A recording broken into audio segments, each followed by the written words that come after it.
This is Democracy Now!, democracynow.org, The War and Peace Report. I'm Mimi Goodman. The Israeli military has issued new evacuation orders in southern Lebanon, warning residents of 12 towns and villages, including some north of the Litani River, to leave their homes. Those warnings were followed by reports of airstrikes in the south. In mid-April, Israel and Hezbollah agreed to a fragile, temporary ceasefire that's since been extended, but fighting continues at a lesser scale. Israel maintains an occupation of southern Lebanon. More than 1 million people are displaced, about a fifth of the Lebanese population. According to the Lebanese Health Ministry, more than 2,600 people have been killed since March 2nd.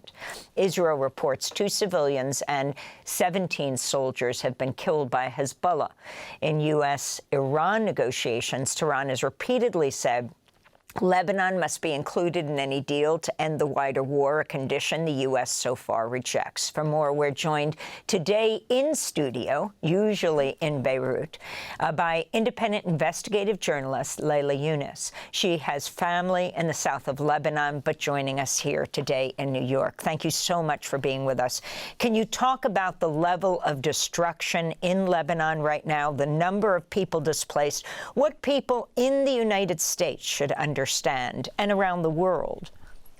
Lebanon is a very small country with densely populated urban areas, and so the 1.2 million people that were displaced after March 2nd have created very, very, very difficult conditions across Lebanon. Most of them have been unable to return home. I think what Americans should understand is that there have been not one, but 2 exoduses from southern Lebanon. The first, of course, happened after March 2nd, when Israel issued its sweeping displacement orders for the region. And then when the ceasefire was announced between Lebanon and Israel, people went back to their homes to check on their homes to see if they were still there. Many of them, I remember that day that I saw the highway to the south was backed up, even past Beirut, mattresses on top of cars, people trying to return home and very quickly realizing that this was not a ceasefire at all, that the bombing was continuing. And we can talk about the death toll since this so-called ceasefire went into effect. But essentially a second exodus then occurred out of southern Lebanon, and now people are back in shelters, back in tents on the streets of Beirut, and back, in sort of rentals that they're kind of pooling funds to be able to afford. According to Lebanon's health ministry, Israeli strikes on southern Lebanon killed 17 people on Monday alone in one of the deadliest days since the ceasefire began.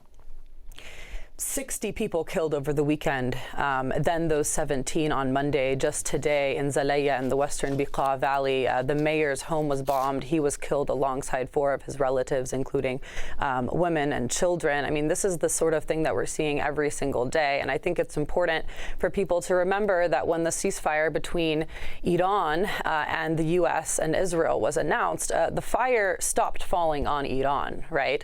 But when Iran attempted to or announced that Lebanon would be included in the ceasefire, Israel issued an emphatic no by bombing over 100 locations across Lebanon within 10 minutes and killing more than 350 people. So this is really the conditions that we're seeing right now in Lebanon, is escalating attacks across the south. And the destruction, it's hard to describe. I mean, we're talking about entire villages that have been reduced to moonscapes, essentially. People, as Dropsite News recently reported, are pooling funds to buy satellite imagery so that they can check and see whether or not their homes are still there, because they're not able to reach them. Some of the last people, on the border, you spoke earlier about Amal Khalil, the journalist who was assassinated by Israel.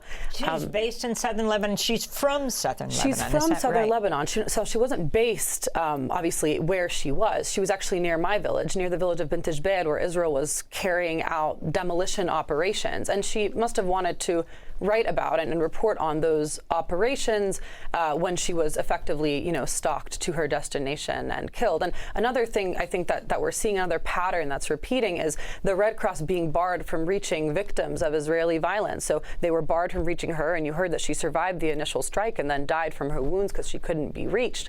It's a unbelievable story, but we're seeing the same thing repeat. Prime Minister or President demanding medics be allowed to go in to help her. Of course, then hours later, it was too late. We all know that in emergency response work, every second counts and can be the difference between life and death. And so with similar reports emerging, one of a Syrian family struck and left basically to die near Deir Syrian, another family in Majd al-Salam. And this is something that we're seeing now repeat over and over, is Red Cross being barred from rescuing the people, civilians that are being struck. How is the situation in Lebanon comparable to what Israel has been doing in Gaza?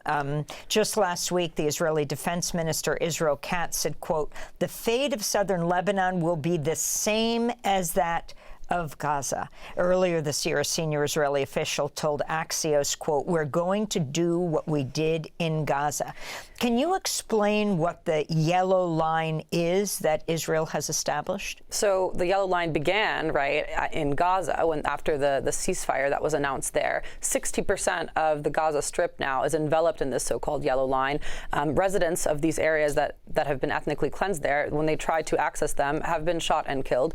The same thing is effectively happening in southern Lebanon. There's now been a new yellow line declared. It is 6 kilometers, approximately into 10 kilometers, 6 miles into Lebanese territory. So this is dozens of villages that now no one can technically access. They're calling it a, quote, forward defensive zone, but I shouldn't have to tell you that there's nothing defensive about it. It's an offensive operation, and they're using the word cleanse to describe what they're doing there. They're just bulldozing homes. We just saw over the weekend a mosque destroyed, a school destroyed, and when the Israeli military destroyed a 100-old community center in the town of Dwir in the south, Press TV correspondent I want to read you a quote that he wrote after that. He said, his name is Hadi Hutayt, and he said, "We can barely process the amount of terror against our people. The collective memory of a century has been erased." And I think that really sounds a lot like what we've seen in Gaza. If you can talk about this round of talks, first time that Israel is having with Lebanon in Washington, D.C. In a recent address, the Hezbollah leader, Naim Qassem, said, quote, "Direct negotiations are a free concession without results, serving the interests of Netanyahu, who seeks a symbolic image of victory, and serving Trump ahead of the midterm elections." Also talk about where Hezbollah fits into this picture and how people who are not Hezbollah in Lebanon feel. It's quite a complicated picture. I mean, I think it's important for people to remember that Israel actually did occupy southern Lebanon for 18 years. Liberation was in 2000. And after that, Israel was declared an enemy state by Lebanon. So, people in Lebanon, you're not actually, by law, you're not allowed to speak to Israelis. They are, in official Lebanese media, referred to as the enemy. And so direct talks are quite a big deal for Lebanon. It hasn't happened in 3 decades, at least in a public form.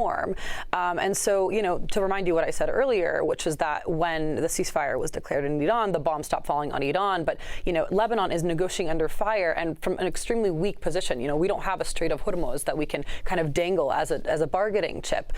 So the government is attempting to kind of signal to the Americans that, listen, we're committed to disarming Hezbollah. We are, these direct talks are kind of a way to signal that, this willingness to kind of, change 3 decades of kind of indirect talks with Israel.